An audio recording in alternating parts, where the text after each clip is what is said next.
हरि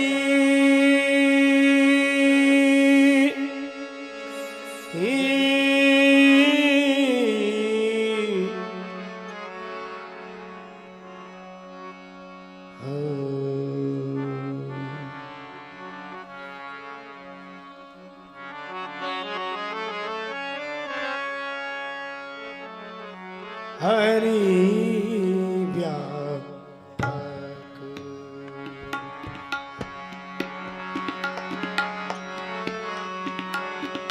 हरि व्यापक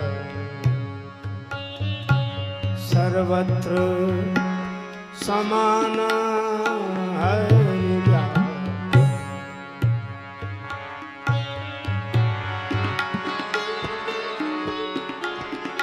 हरि सर्वत्र समान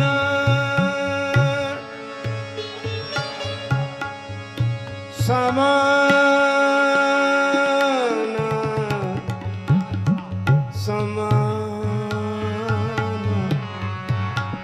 समान हरि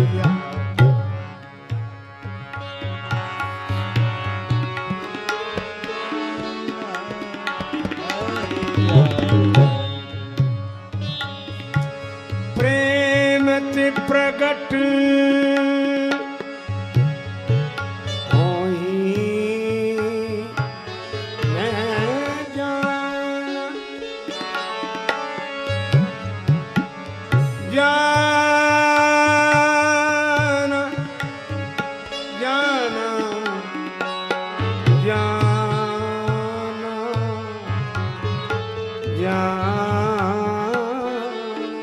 जाना हरि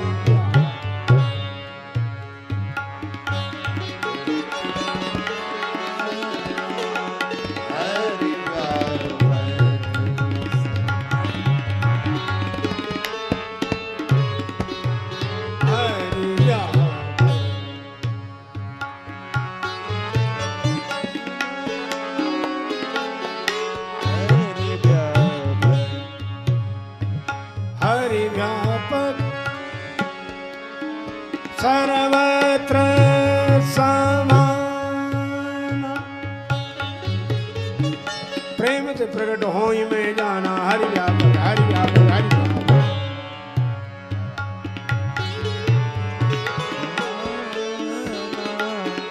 हरि व्यापक राम हरि हरि हरि व्यापक भगवान सर्वत्र समान रूप से व्याप्त हैं। ये प्रेम के कारण प्रकट होते हैं। देवाधिदेव महादेव भगवान शिव कहते हैं यह मेरा अनुभव है।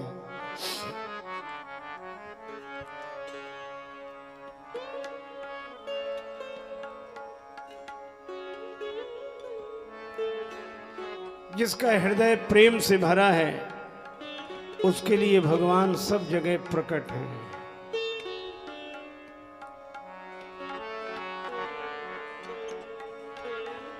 प्रेम पूर्ण दृष्टि से देखा गया जगत ही परमात्मा है।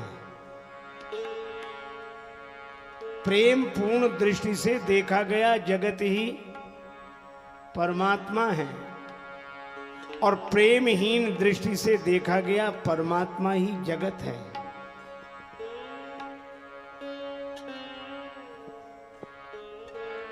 हमारा हृदय प्रेम से भरा हो बस।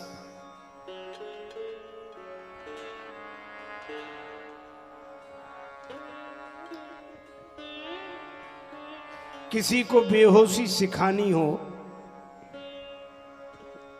कि तुम्हें अभिनय करना है, लड़खड़ाओगे, बेहोश होगे, गिरोगे। मान लो 15 दिन रिहर्सल करावें आप तो भी बेहोशी स्वाभाविक नहीं होगी। कहीं ना कहीं कोई ना कोई त्रुटि होगी, थोड़ी बहुत रह ही जाएगी। और मैं आपसे कहता हूं सिखाते काहे को बेहोशी, थोड़ी सी पिला दो। अच्छा बोलो थोड़ी सी पिला दो फिर बेहोशी सिखानी पड़ेगी? अच्छा बेहोशी स्वाभाविक होगी कि नहीं? मैं भी आपसे कहता हूं कि संसार के इन लोगों को क्या सिखाना, कैसे रहो वैसे रहो, इस तरह रहो, नियम से रहो। अरे ये सब मत सिखाने की आवश्यकता नहीं है। आप तो इन्हें भगवान की भक्ति की थोड़ी सी मदिरा पिला दो। मदिरा भीतर जाती है तो आदमी बेहोश हो जाता है, और भगवान की भक्ति जब भीतर जाती है तो आदमी सहज होश में हो जाता है। आपने कभी अनुभव किया? आपने भजन किया, 2 घंटे भजन में रहे, और भजन के बाद जैसे ही बाहर निकले इतने में ही 2 झगड़ा करने वाले बड़ी क्रूरता से झगड़ा कर रहे थे, और आपने देखा तो क्या, अरे भाई रहने दो, काहे को लड़ते हो, लड़ाई अच्छी बात नहीं है। किसी ने सिखाया आपको कैसे बोलना? लेकिन आप भजन से उठे हैं, अभी मन भजन के भाव से भरा है, और भजन के भाव से भरे हुए मन के द्वारा कभी भी समाज में कोई अनैतिक कृत्य हो नहीं सकता। इसीलिए हम लोग कहते हैं कि भगवान की भक्ति करो। भक्ति भीतर जाएगी और हमारे व्यवहारिक जीवन में धर्म उतर जाएगा।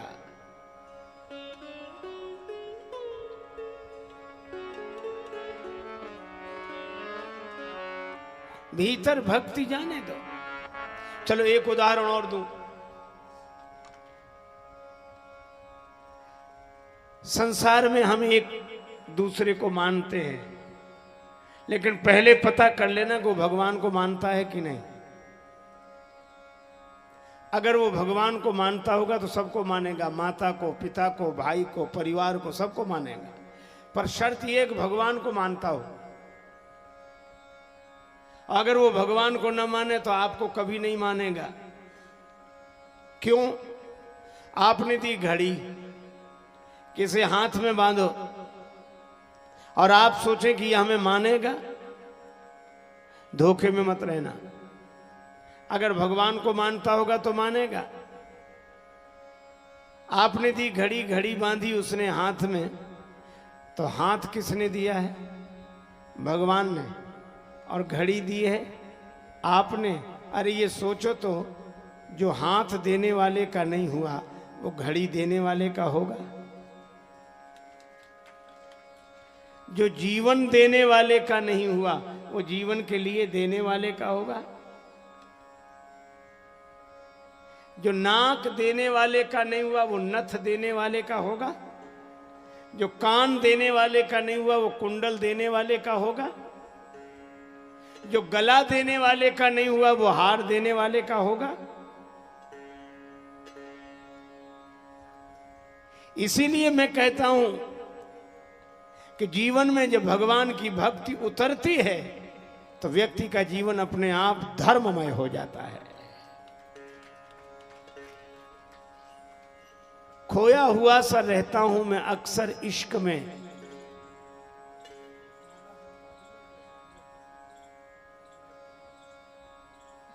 खोया हुआ सा रहता हूं मैं अक्सर इश्क में, या यूं कहो कि अब होश में आने लगा हूं मैं।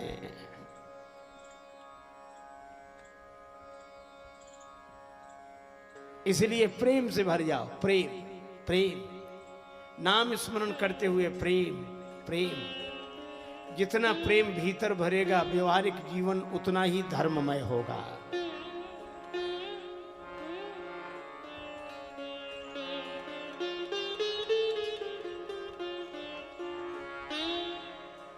भगवान को मानना,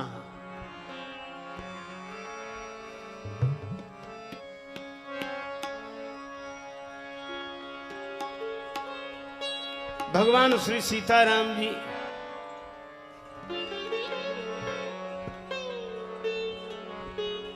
के गले में माला गिर गई। श्री सीताराम जी का सानंद विवाह संपन्न हो गया। सभी प्रेम में डूबे हैं। हम सब सकल सुकृत के राशि, हम सब सकल सुकृत के।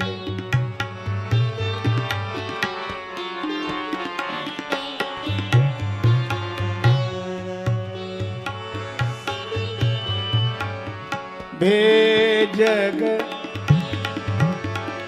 जन्म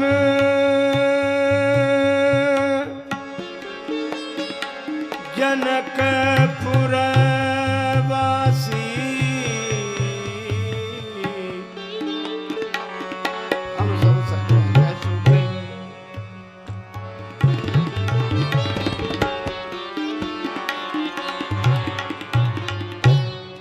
हमारा जीवन धन्य हो गया। हमने श्री सीताराम जी का दर्शन किया।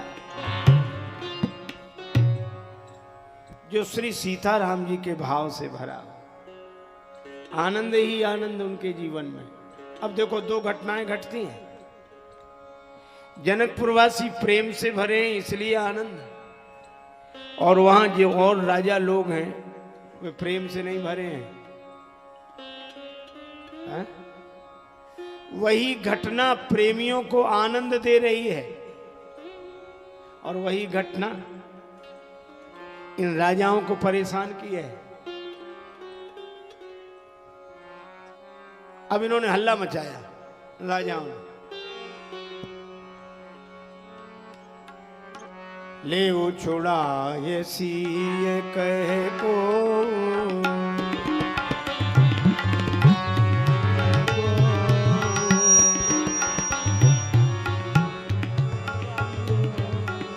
धरि बांधव नृप।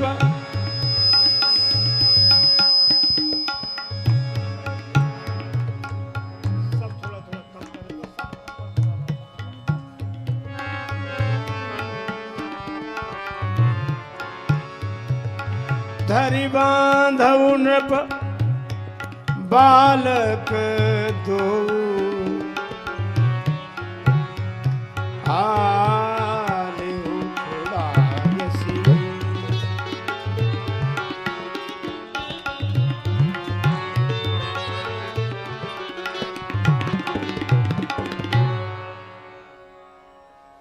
एक राजा ने कहा कि उठो श्री जानकी जी को छुड़ा लो।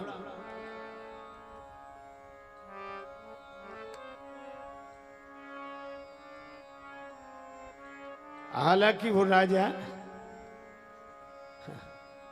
कह ही रहा था, छुड़ाने गया नहीं। उठो सीता जी को छुड़ा लो। तो दूसरे राजा ने कहा, भक्त राजा ने, कि आगे बढ़ो, छुड़ाओ तो पता लगे। बढ़ो आगे, छुड़ाओ। कह रहे हो तो आगे क्यों नहीं बढ़ते? और आगे नहीं बढ़ते तो कह क्यों रहे हो? वो आदमी बोला, वाह इतना भी नहीं जानते, भड़काने वाला कभी आगे चल के मरा है आज तक? बोलो, इसे थोड़ा कम कर दो, थोड़ा कम। भड़काने वाला आगे चल के मरा है आज तक? अच्छा, तो कह क्यों रहे हो? शायद किसी को जोश आ जाए। जय हो, विराजे विराजे। जय जय जय जय सिया राम।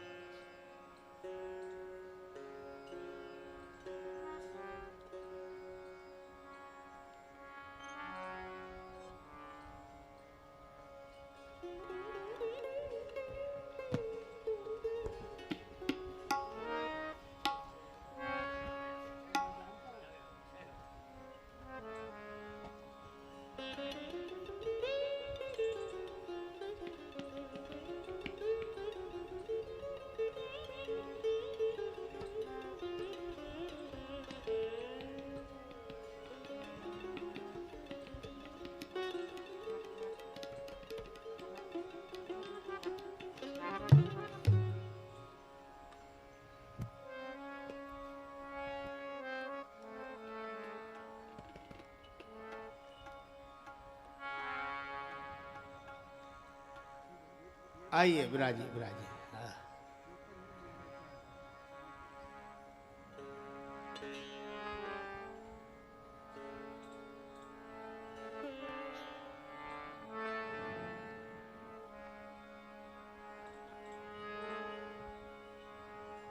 एक ने कहा कि श्री सीता जी को छुड़ा लो, लेकिन वो छुड़ाने गया नहीं। वो तो कह रहा था कि भड़काने वाला कभी आगे चल के मरा है। दूसरा बोला तो केवल कहने की हो रही, करने की नहीं। हाँ, तो कहा कि हम तुमसे ज्यादा कहेंगे, धारी बांधो न बालक दो, दोनों भाइयों को पकड़ के बांध लो। और वो भी वहीं। तब तक तीसरा राजा क्या बोला, जो विदेह कछु करहीं सहाई, तो जीतो समर सहित दो भाई, दोनों भाइयों को जीत लो।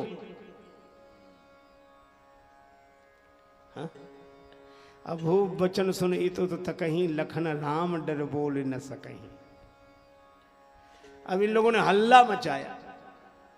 अच्छा देखो, अगर ये पहले ही कर्तव्य का पालन करते तो धनुष तो टूट ही जाता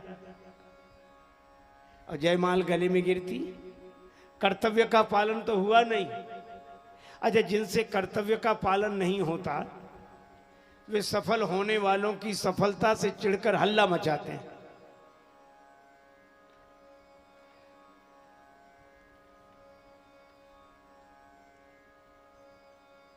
मुझे एक घटना याद आई।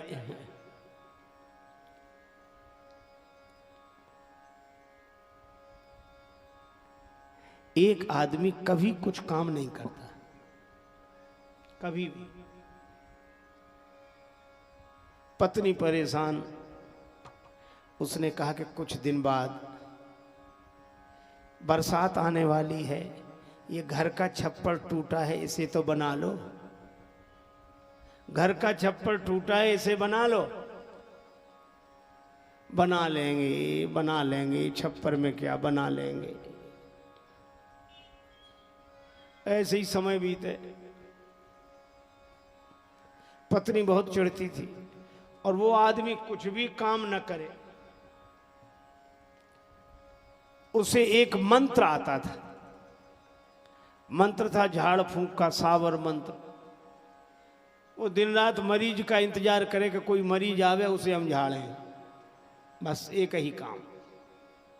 बरसात भी आ गई, बुरा हाल, छप्पर टूटा हुआ।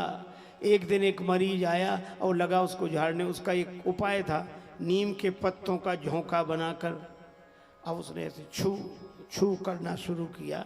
तो उसकी पत्नी किवाड़ की ओट में खड़ी होकर सुनने लगी कि ये मंत्र क्या बोलता है। तो वो व्यक्ति मालूम क्या मंत्र बोल रहा था, बड़े जोर से तो कहे छू, और फिर मंत्र शुरू करे, और छू आकाश बांधू पाताल बांधू, सात समुद्र बांधू, घाट का घटोई बांधू, मरघट का मसान बांधू, छू।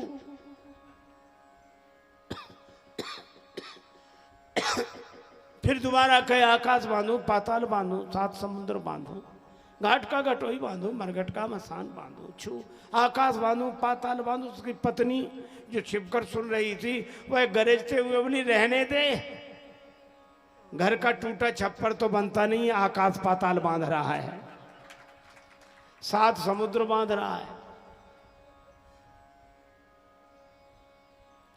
हम लोगों का यही हाल है।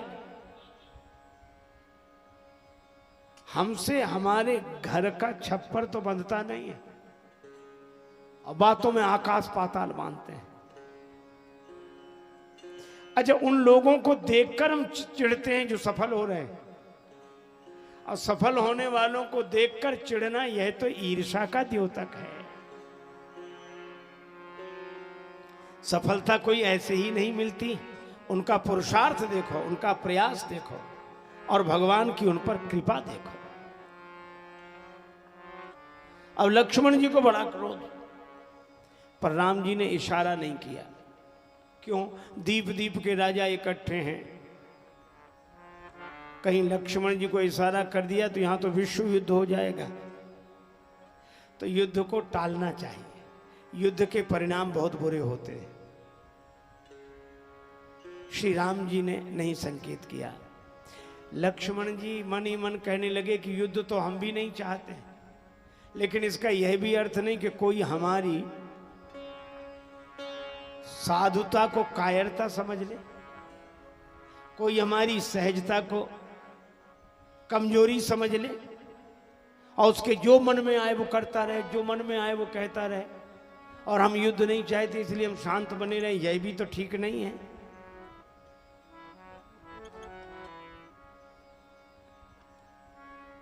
अच्छा देखो, अहिंसा हमारा मूल मंत्र है निश्चित, पर कभी कभी हिंसा की शैली में अहिंसा आती है।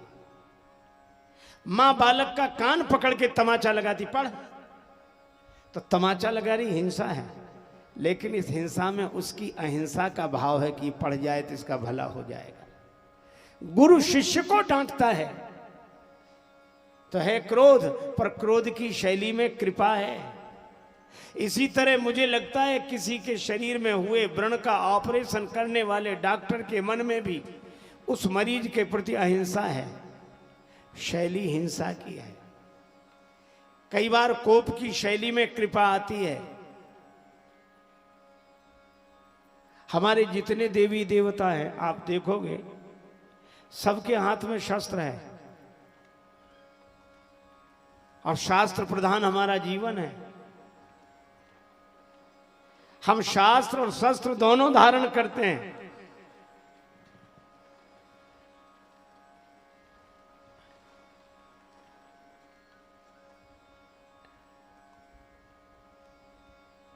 एक बार एक महात्मा जा रहे थे, दोपहरी का समय, गर्मी के दिन, तब तक एक गांव के नजदीक से निकले, एक बगीचा था, छायादार वृक्ष थे। महात्मा ने सोचा वृक्षों की छाया में आराम कर ले, पर जैसे ही वे जाने लगे गांव के एक व्यक्ति ने कहा, अरे महाराज ठहरो ठहरो ठहरो, उस वृक्ष के नीचे मत जाना। क्यों? बड़ा भयंकर सांप रहता है, हम लोग कोई नहीं जाते, बड़ा भयंकर है। पर महात्मा ही ठहरे, कहने लगे हम जाएंगे। अरे महाराज सांप को भी समझाएंगे। महात्माओं का तो काम ही समझाना। गए और सांप दौड़ा बड़े क्रोध में ऐसे फन फुलाकर, और जो दौड़ा महात्माओं ने रुक रोक, ठहर ठहर, जाने किस पाप से तो अभी परेशान हो रहा है, और अभी भी तू धर्मात्मा का जीवन नहीं जिएगा तो आगे और कष्ट होगा। महात्मा ने उसे समझाया, महात्मा ने समझाया। कथा बड़ा आश्चर्यजनक संदेश देती है।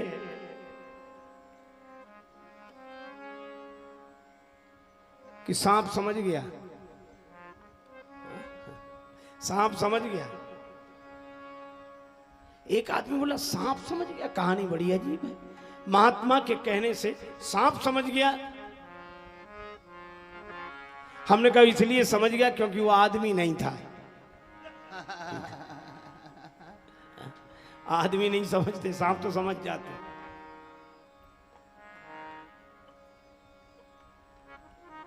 उस जमाने में सांप भी समझ जाते थे। अब महात्मा ने उसे चेला बनाया और कहा कि किसी को सताना नहीं, अहिंसा परमो धर्म। महात्मा ने गांव वालों से खबर कर दी कि निश्चिंत होकर जाओ, अब सांप नहीं बोलेगा। चेला बन गया, वैष्णव हो गया है, अब तो हमसे दीक्षा ले लिए, चिंता मत करो। अब गांव वाले गए, लड़के भी गए, सांप पड़ा आराम से। एक ने पत्थर मारा, सांप नहीं बोला, गुरु मंत्र ले चुका था। दूसरे ने पूंछ पकड़ी, सांप कुछ नहीं बोला। तीसरे ने पूंछ पकड़ के ऐसे उठा दिया, सांप कुछ नहीं बोला। चौथे ने ऐसे ऐसे घुमाया, सांप कुछ नहीं बोला। एक ने वृक्ष की डाली पर डाल के झूला बना लिया उसे, सांप कुछ नहीं बोला। अब बालक दिन भर झूले, भोजन के समय घर जाएं फिर आके झूले, बूढ़े बूढ़े सब वहीं बैठे। 5 दिन में ही सांप की मरणासन्न स्थिति हो गई। महात्मा लौटे कि चलो चेले से मिलते चले।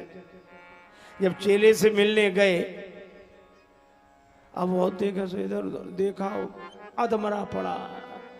महात्मा बोले बेटा तुम्हारी यह दुर्दशा किसने की, किस कुसंग से यह दुर्दशा हुई? सांप बोला महाराज कुसंग से नहीं, सत्संग से हुई। सत्संग, हाँ आपने ही कहा था अहिंसा परमो धर्म, उस अहिंसा ने ये दुर्दशा कर रखी। महात्मा बोले अहिंसा का यह अर्थ नहीं जो तुमने ग्रहण किया। मैंने मना किया था किसी को काटना मत, तो अहिंसा का अर्थ यह है कि हम किसी को काटें नहीं, किसी को मिटाएं नहीं। लेकिन उसका दूसरा पक्ष भी है, क्या? अपनी रक्षा तो करें। तो तुम्हें काटने के लिए मना किया था, फुफकारने के लिए नहीं। तुम दूसरे को न मिटाते पर अपने को भी न मिटने देते। सांप बोला फुफकारना, बोले बिल्कुल। अब आए दूसरे दिन और सांप ने जो फुफकार दिखाई सब उतनी दूर। यह है अहिंसा, अपनी भी रक्षा करो और दूसरे को सताओ। हमारे यहां यह आदर्श रहा अहिंसा। राम जी ने कहा लक्ष्मण चिंता मत करो, न राजाओं की दवाई तो अभी बुलाए देते हैं हम। ये लोग जो गड़बड़ मचाए हुए हैं, असंयमी, असंतुष्ट, दुष्ट प्रवृत्ति के ये जो नरपाल हैं, इनकी दवा अभी बुलाते हैं। इसीलिए आप देखोगे कि वाल्मीकि रामायण में वर्णन है, राम जी की बारात लौट कर आ रही थी, तब रास्ते में परशुराम जी मिले। अन्य ग्रंथों में भी ऐसा ही वर्णन है। यहां तक श्री केशवदास जी की रामचंद्रिका में भी यही वर्णन है। लेकिन तुलसीदास जी महाराज, श्री तुलसीदास जी, संत शेखर कलिपावनावतार गोस्वामी श्री तुलसीदास जी महाराज कहते हैं जंगल में मोर नाचा किसने देखा? समाधान तो यही होना चाहिए जहां समस्या है।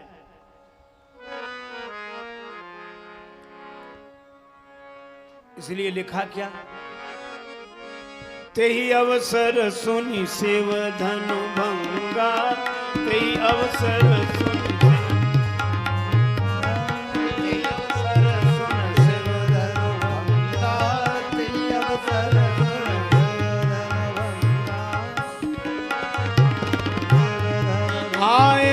भृगुकुल कमल पतंगा,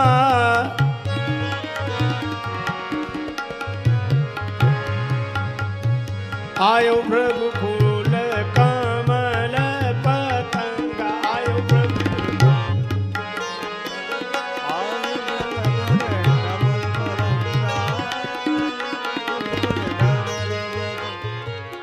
आयो भृगुकुल कमल। परशुराम जी आए। ऋषभस कछुक अरुण हो आवा, चारों तरफ दीवार, एक प्रमुख द्वार, और उस प्रमुख द्वार में आकर परशुराम जी खड़े हो गए। देखत भृगुपति बेश कराला, उठे सकल भय विकल भुवाला। तो जो कह रहा था उठो श्री सीता जी को छुड़ा लो, उसका हाथ ऊपर उठा, मुंह बंद ना हो। परशुराम जी को देखा तो ऐसे ही रह गया। दूसरे ने कहा कि क्या बात है, ऐसे कमजोर क्यों पड़ गए? बोलो हम तो हैं।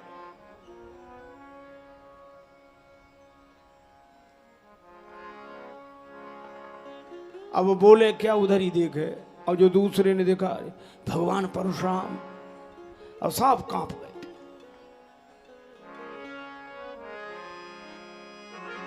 अरे बाप रे बाप,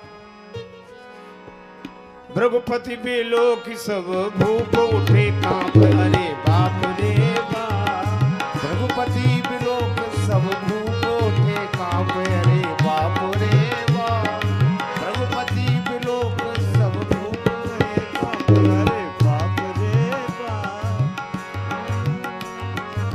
कोई के लुकाए कोई भागे चुपचाप, कोई के लुकाए कोई भागे चुपचाप। दुबले पतले राजा तो मोटे मोटे राजाओं के पीछे छिप गए, पर मोटे मोटे राजा कहां जाएं? कोई कोई बैठे जैसे सूंघ गया सांप, अरे बाप रे बाप। बैठे जैसे सूंघ गया सांप, अरे बाप रे बाप। रघुपति बेलो की सब भूख उठे, अरे बाप रे बाप। रघुपति बेलो की सब भूख उठे, अरे बाप रे बाप।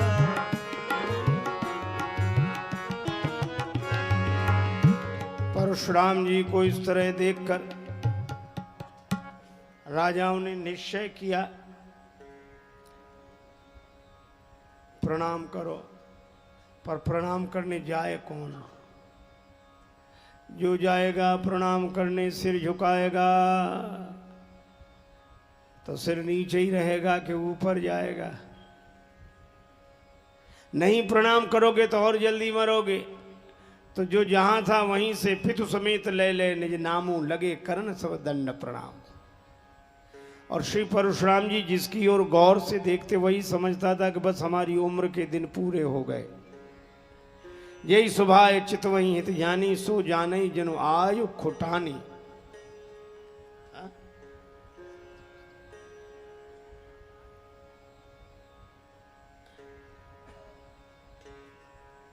जनक जी ने जो देखा, जनक जी ने आकर प्रणाम किया, फिर श्री सीता जी को बुलवाकर प्रणाम कराया। आशीष दीन सखी हरसानी।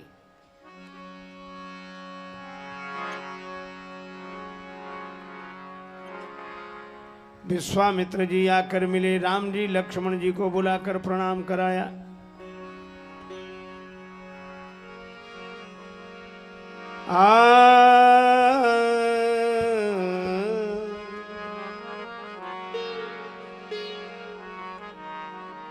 अब जनक जी से पूछा कि ये भीड़ कैसी इकट्ठी है? जनक जी ने समाचार दिया, बेटी का विवाह, इसीलिए राजा एकत्र हुए।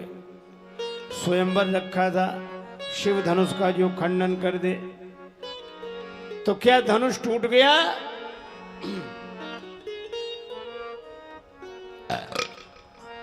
मौन देखा महाराज जनक को, पलट कर देखा,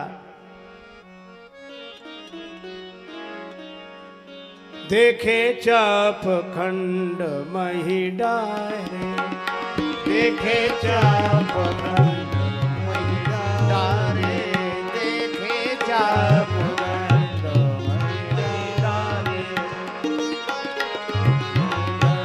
मही डारे, मही डारे। चाप खंड मही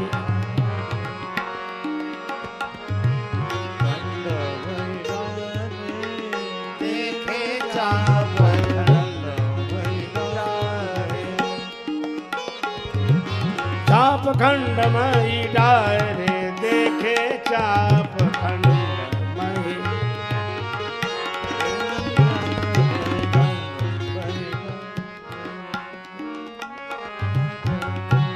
परशुराम जी ने देखा धनुष के दो टुकड़े, बड़े क्रोध में बोले, हथिर से बोले बचन कठोरा, कहो जड़ जनक धनुष कही तोरा। समाचार मिला,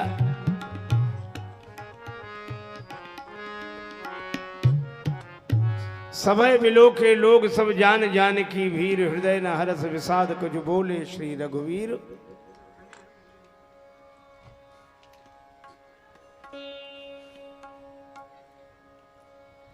राम जी ने कहा, हे नाथ, शिव धनुष तोड़ने वाला कोई रहा होगा, अब तो आपका दास है, आप मुझे आदेश करें।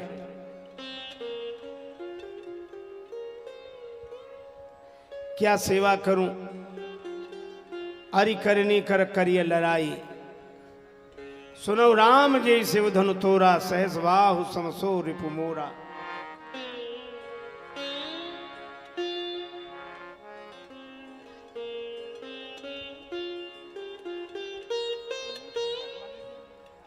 जय हो विराजो विराजो, बैठो भाई।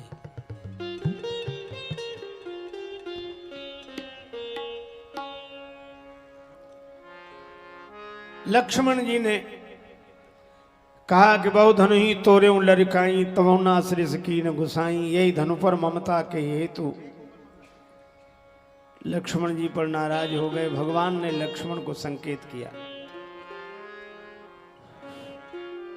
परशुराम जी ने फरसा राम जी को दिखाया। राम जी बोले कर कुठार आगे यह सीसा।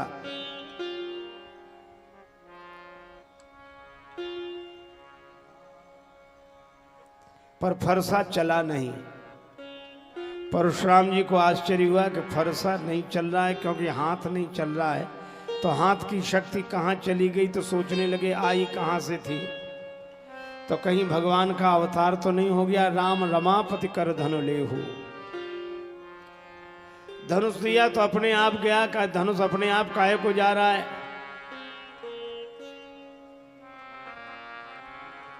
थोड़ी अकड़ तो रख। धनुष बोला ना बाबा, एक धनुष ने अकड़ दिखाई तो दो टुकड़े हुए पड़े हैं।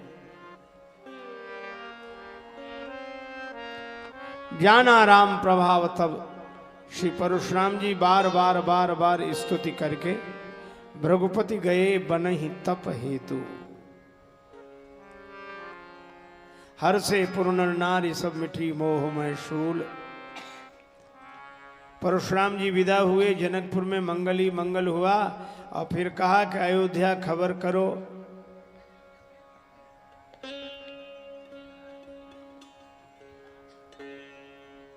अयोध्या खबर गई और राम जी की बारात जनकपुर के लिए चली। श्री राम जी की अजब बारात अवध से मिथिला चली। श्री राम जी की अजब बारात अवध से मिथिला चली।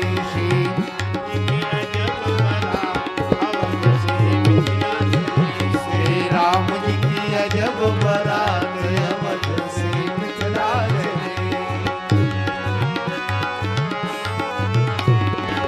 हाथी घोड़ा रथ और पालकी, हाथी घोड़ा रथ और पालकी, चढ़ी चढ़ी अवधि इतरा अवध से मिथिला चली। श्री राम जी की अजब बारात अवध से मिथिला चली।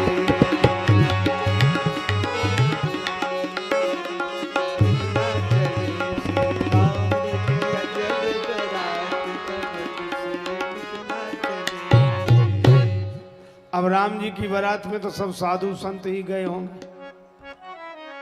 क्यों भाई, गए होंगे कि नहीं। राम जी की बारात सब साधु संत, ये सब साधु संत बैठे, इधर भी विराजमान है साधु संत, ये सब राम जी के बाराती हैं। अब जिस साधु को देखो वही हाथ में माला भाल में चंदन,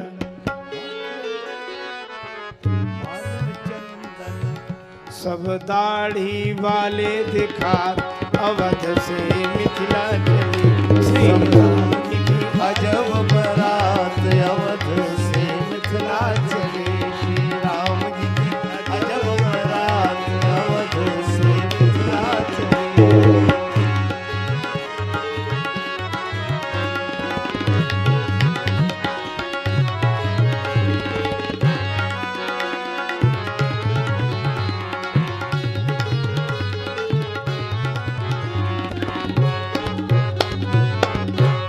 श्री राम जी की अजब बारात अवध से मिथिला चली।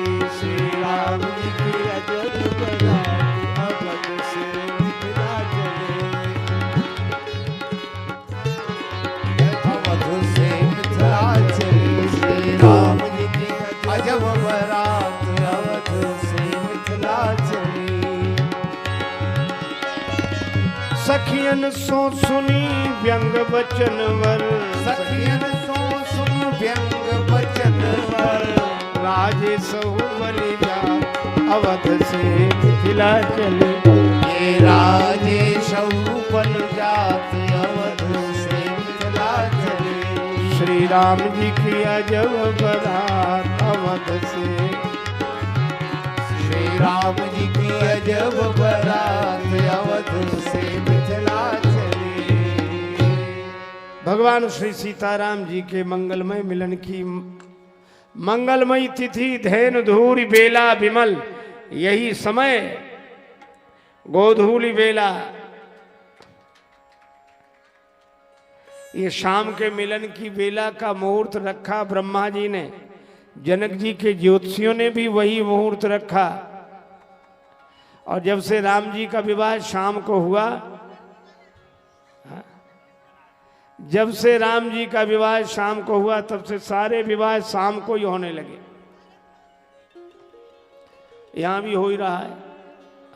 बैठ जा बैठ जा। थोड़ा शांति से होवे विवाह, आप लोग विराजे। जय हो जय हो जय हो जय हो। हमारे श्री चित्रकूट के राजा साहब राम जी का तिलक कर रहे हैं। जय हो जय हो जय हो।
राम जी का परीक्षण हुआ। श्री जानकी जी को बुलाया गया। महाराज जनक पाद प्रक्षालन करते हैं, परिक्रमा, और तीनों भाइयों सहित राम जी के चारों भैया परिक्रमा कर रहे हैं।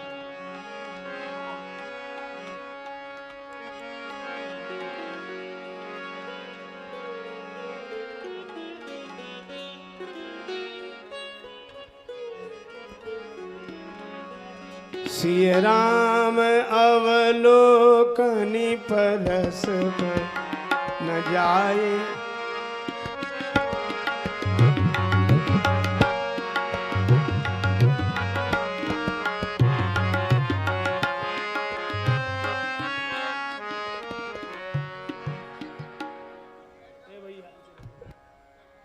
सब लोग एक गीत बोलो, विवाह के समय का मंगलमय गीत।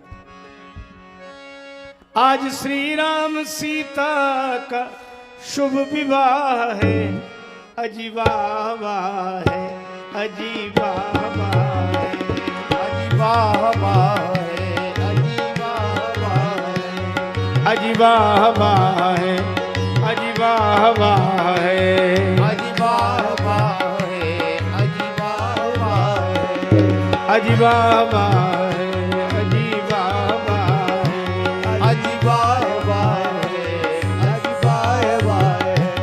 अजी वाह वाह है, अजी वाह वाह है, अजी वाह वाह है, अजी वाह वाह है। मुद्दत में आया समय ऐसा आला, मुद्दत में आया समय आला, मुहूर्त ये विधि ने स्वयं ही निकाला, मुहूर्त ये विधि ने स्वयं ही निकाला। तिथि शुक्ल पंचमी अगन माह है, अजी वाह वाह है, अजी वाह वाह है, अजी वाह वाह है, अजी वाह वाह है।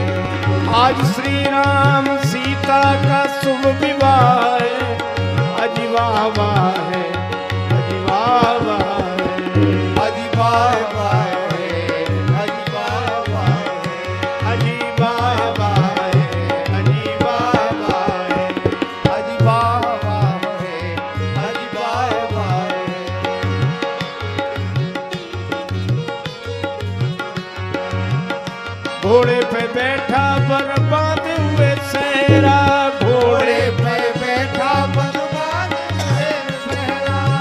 देखा किसी ने क्या सुंदर ये चेहरा, देखा किसी ने क्या सुंदर ये चेहरा, दिखी दूल्हे के मुख पे सबकी निगाह है, अजी वाह वाह है, अजी वाह वाह है, अजी वाह वाह है, अजी वाह वाह है। आज श्री राम सीता का शुभ विवाह है, अजी वाह वाह है, अजी वाह वाह है, अजी वाह वाह है, अजी वाह वाह है, अजी वाह वाह है, अजी वाह वाह है, अजी वाह वाह है, अजी वाह वाह है।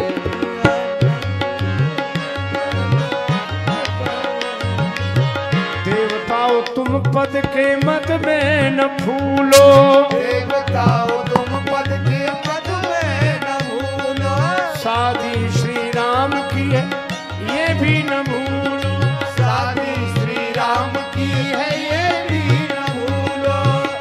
कर दिया सबको शिव जी ने आगाह है, अजी वाह वाह है, अजी वाह वाह है, अजी वाह वाह है, अजी वाह वाह है, अजी वाह वाह है, अजी वाह वाह है, अजी वाह वाह है, अजी वाह वाह है, अजी वाह वाह है, अजी वाह वाह है। मंगल कलश है सजे सबके द्वारे, मंगल कलश है सजे सबके द्वारे, तोरण पताका बंधे बंधन वारे, तोरण पताका बंधे बंधन वारे। आज मिथिला के कण कण में उत्साह है, अजी वाह वाह है, अजी वाह वाह है, अजी वाह वाह है, अजी वाह वाह है, अजी वाह वाह है, अजी वाह वाह है। निश्चिंत होके वही जग में जीता, निश्चिंत होकर वही जग में जीता, जिसके हो रखवारे श्री राम सीता, जिसके हो रखवारे श्री राम सीता। अपने राजेश की उनको परवाह है, अजी वाह वाह है, अजी वाह वाह है, अजी वाह वाह है, अजी वाह वाह है, अजी वाह वाह है, अजी वाह वाह है, अजी वाह वाह है, अजी वाह वाह है।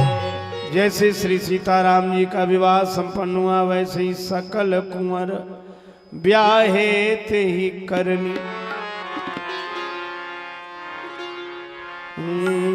चारों दुल्हा देत भंवरिया है, दुल्हा देत भंवरिया है, चारों दुल्हा देत भंवरिया है, चारों दुल्हा देत भंवरिया है। चारों दुल्हा देत भंवरिया है, चारों दुल्हा देत भंवरिया है।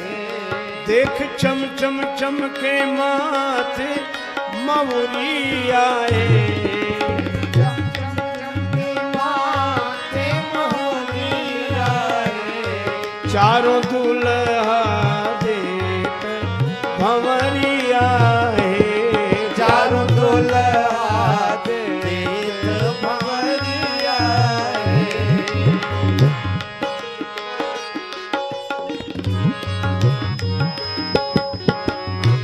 परिक्रमा के बाद पंक्ति। राम जी के विवाह में भोजन क्या कराया गया है?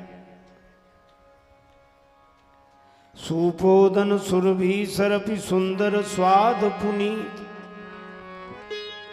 सूप कहते हैं दाल को, ओदन चावल को, सुरभि सरपि माने गौ घृत। ये भोजन कराया गया विवाह में। दाल भात और घी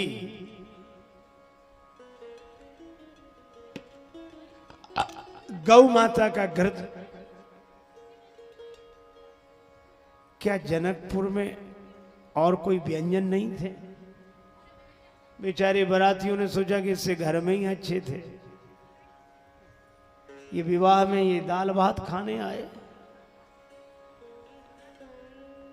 अरे व्यंजन तो बहुत थे, लेकिन आज दो परिवार मिल रहे हैं, दो जीवन मिल रहे हैं, मिलन के मधुर माहौल में भोजन ऐसा कराया जाए जो मिला के पाया जाता हो।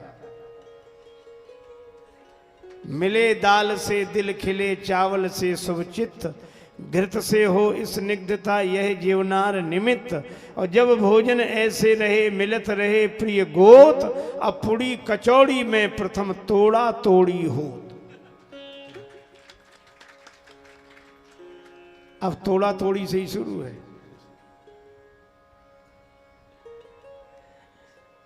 अब विवाह में मंगल महोत्सव में मंगलमयी गारी सुनाई जा रही है। काहे करत अभिमान रघुवर राम लला,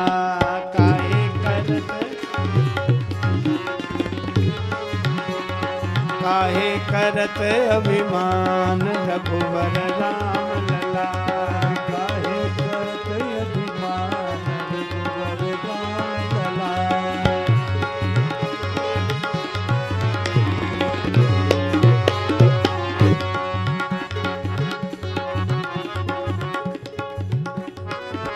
क्या बात।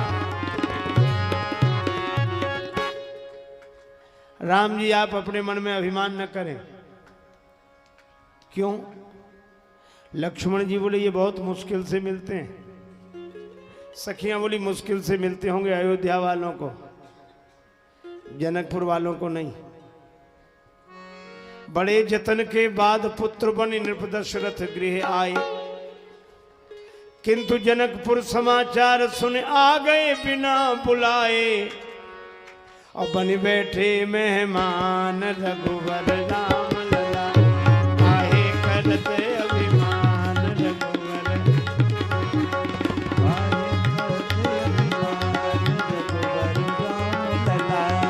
काहे करत अभिमान रघुवर राम लला, काहे करत अभिमान रघुवर राम लला।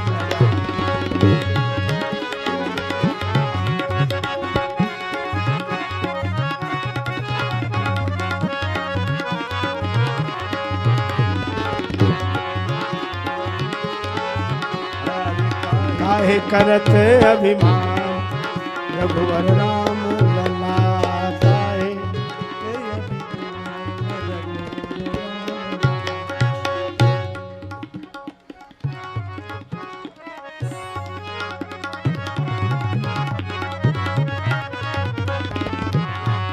काहे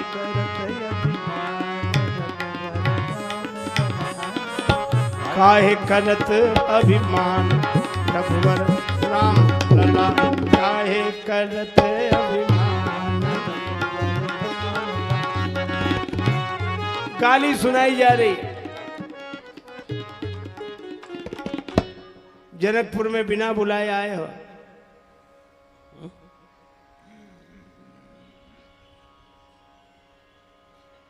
अचानक हंसत राव सुन सहित समाजा। गाली सुनकर महाराज दशरथ ठहाका लगा के हंसे और सब अवधवासी बाराती भी हंसने लगे खूब जोर से ठहाका लगाकर।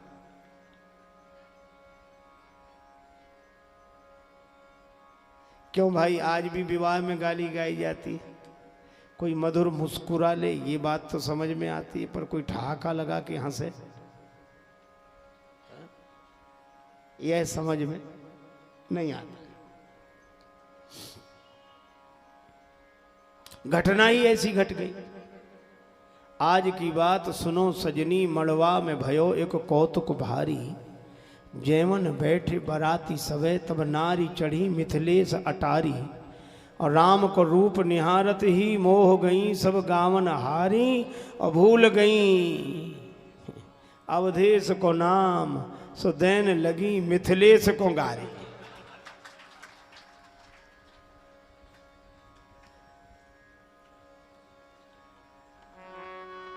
अब हमारे राम जी को सभी बाराती तो जनवास से गए, पर राम जी को कोहबर ले जा रही सखियां। अब एक सखी ने कहा, पग धीरे कैसे दूल्हा धरत है सखी, धीरे चले जैसे कोल्हू के बरद है सखी, धीरे चले जैसे। पग धीरे कैसे दूल्हा धरत हे सखी, धीरे चले जैसे, धीरे चले जैसे कोल्हू के बरद, धीरे चले जैसे कोल्हू के बरद है सखी। जनकपुर की गाली है, ऐसे चल रहे हैं जैसे कोल्हू का बैल। अरे अरे ऐसे मत बोलो, ई उपमा में कौनो विवेक है सखी, इसमें समझदारी की बात क्या। वो सखी बोली, बर बरद की राशि दोनों एक है सखी, बर बरद की राशि दोनों एक है सखी, बर बरद की राशि दोनों एक है सखी। बर और बरद एक ही राशि है कि नहीं? तो एक ही राशि होने से क्या होता है भाई? पेरे बरद कोल्हू में सरसों घानी है सखी, बैल तो सरसों की घानी पेरता है। तो दूसरी सखी बोली, ई तो 84 लाख जोनी के परमानी है सखी, 84 लाख जोनी के परमानी है सखी, 84 लाख जोनी के परमानी है सखी। लक्ष्मण जी ने कहा, आप जल्दी जल्दी चलो। धीरे धीरे चलते, खुद भी गाली खाते हो, हमें भी खिलाते। राम जी ने मुस्कुरा कर कहा कि जल्दी चलेंगे तो भी गाली ही मिलेगी। कहा नहीं आप चलिए। अब राम जी जल्दी जल्दी चले। सखियां फिर कहने लगी, डेग लंबी कैसे दूल्हा धरत है सखी, डेग लंबी कैसे दूल्हा धरत हे सखी, डेग लंबी कैसे दूल्हा धरत है सखी, डेग लंबी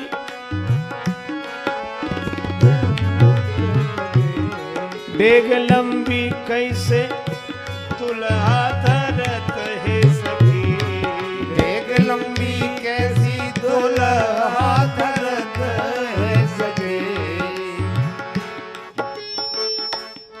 जैसे बंधन से छूटी आज भागे है सखी, जैसे बंधन से छूटे आज भागे है सखी,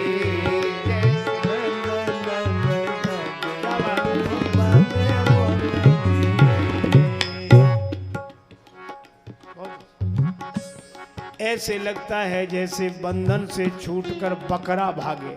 आज है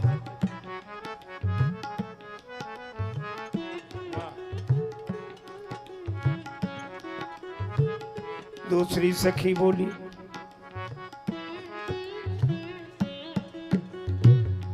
आज तो बकरा के लोग सब कहत है सखी, आज तो बकरा के लोग कहत है सखी। दूसरी सखी बोली, ये भी अज है, ब्रह्म जो व्यापक विरज अज, अजन्मा को भी अज कहते हैं। अज एहू और इनके पिता के पिता का नाम भी अज। महाराज अज के महाराज दशरथ अज एहू अज आजा इन कर हे सखी अज एहू अज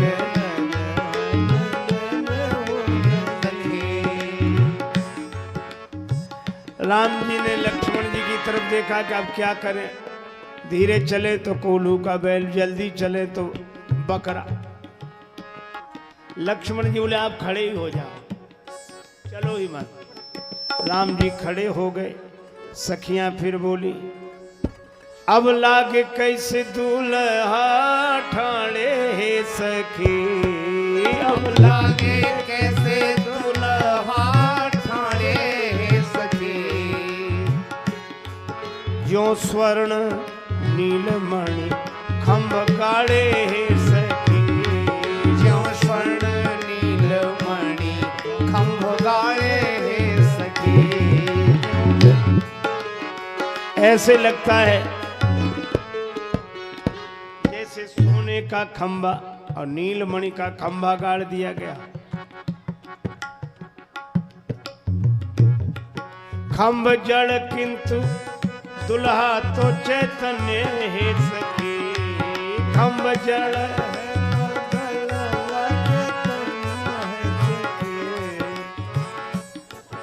जड़ चेतन में राम नहीं अन्य हे सखी, जड़ चेतन में राम नहीं अन्य हे सखी। जड़ चेतन में राम नहीं अन्य हे सखी।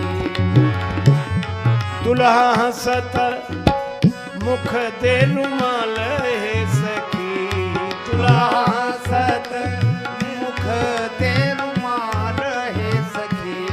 झांकी देखी के नारायण निहाल हे सखी, झांकी देख के नारायण निहाल हे सखी। भगवान श्री राम जी से कलेवा के समय पूछा गया मांग लो कुछ। श्री राम जी बोले हमें तो कुछ नहीं मांगना, नहीं फिर भी राम जी बोले हमारी बारात में जितने अविवाहित बालक आए हों सबके विवाह करा दिए जाएं। अब राम जी की मांग,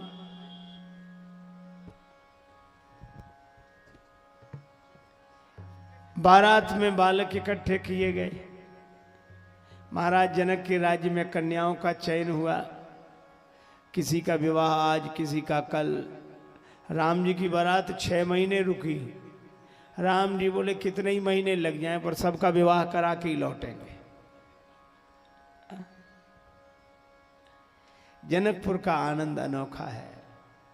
एक सखी कह रही धरि ध्यान सुनो धनुधारी गारी मिथिला की, धरि ध्यान सुनो धनुधारी गारी मिथिला की।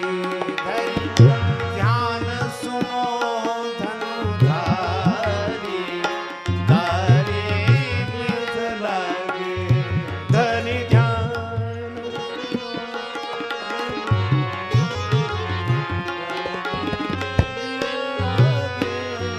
धरि ध्यान श्री रघुवर अवध बिहारी गारी मिथिला की, धरि ध्यान सुनो धनुधारी गारी मिथिला की। धरि ध्यान सुनो धनुधारी गारी मिथिला की। सुनो धनुधारी गारी मिथिला की, धरि ध्यान।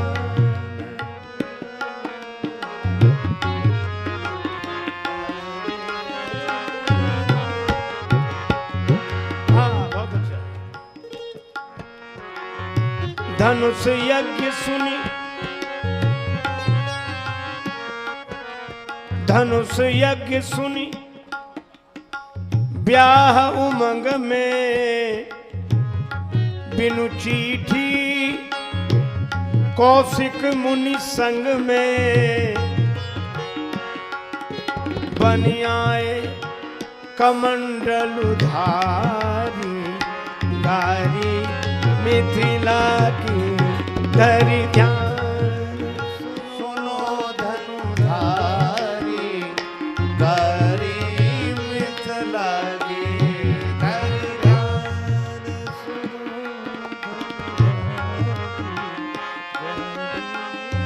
मिथिला की धरि ध्यान।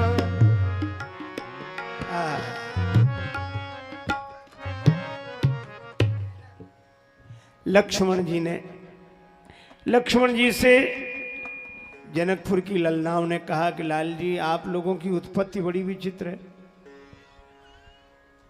चौथेपन तक तो कोई पुत्र हुआ नहीं। गुरु जी से प्रार्थना की, गुरु जी ने श्रृंगी ऋषि को बुलाया, श्रृंगी ऋषि ने यज्ञ कराया। यज्ञ के पावन परिणाम स्वरूप अग्निदेव प्रकट हुए, खीर का प्रसाद लेकर खीर बांटी गई। खीर के कारण आप लोगों का जन्म हुआ। हा? लक्ष्मण जी ने उत्तर दिया कि हमारे यहाँ तो फिर भी माताओं से जन्म हुआ, खीर के द्वारा ही सही, पर जनकपुर में तो बड़ी सुविधा है। जिसे संतान की जरूरत होती है वह टोकनी और फावड़ा लेकर जाता है, जमीन खोद कर ले आता है। कहो नहीं जन्मे माँ तो पिता बिन बंधी वेद की रीति, और तुमरे तो मही से सब उपजत असामरे नहीं नीति।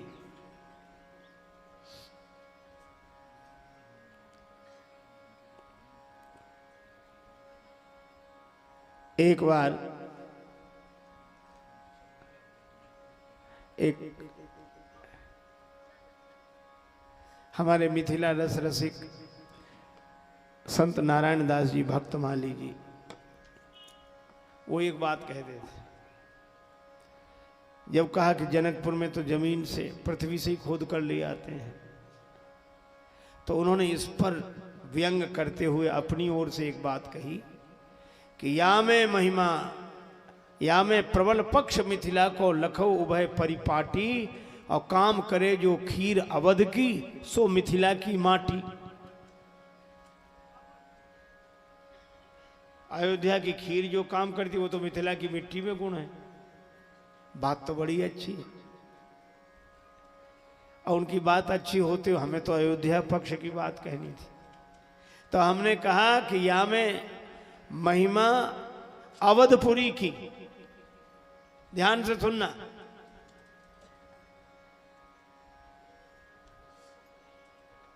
या में महिमा अवधपुरी की, मिथिला की कमजोरी, और खीर ते प्रगटे चारी, मृतिका ते भई एक किशोरी। खीर से चार चार राजकुमारों का जन्म। लह कौरी गौरी सिखाव राम ही सी सन सारद कहे।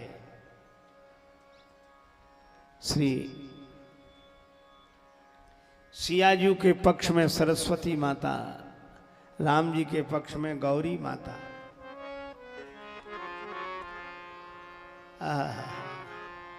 रनिवास हास विलास,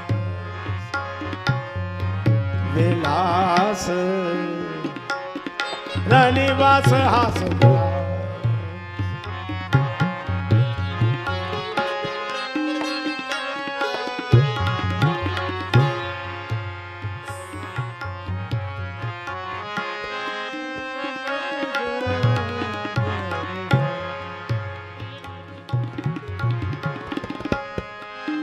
रनिवास हास विलास।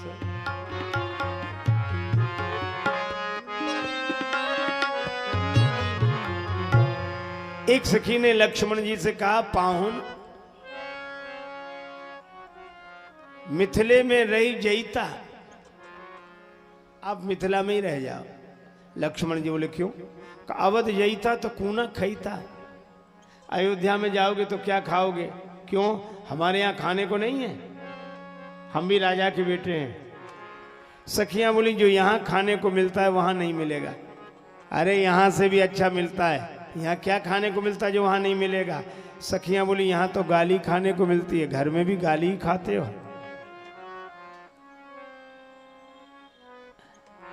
ये मिथिला का आनंद।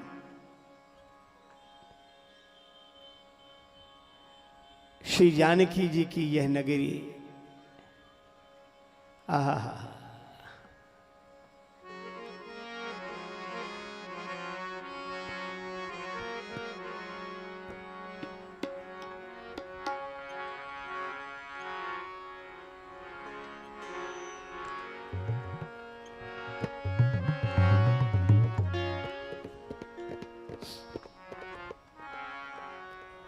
भगवान श्री राम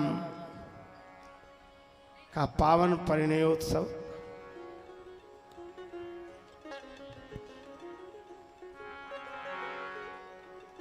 अयोध्या में आनंद ही आनंद। अयोध्या मिथिला मिलकर एक हो गए। जो दहेज दिया गया दशरथ जी ने वहीं लुटा दिया। फिर जनक जी ने दहेज की व्यवस्था की, फिर लुटा दिया।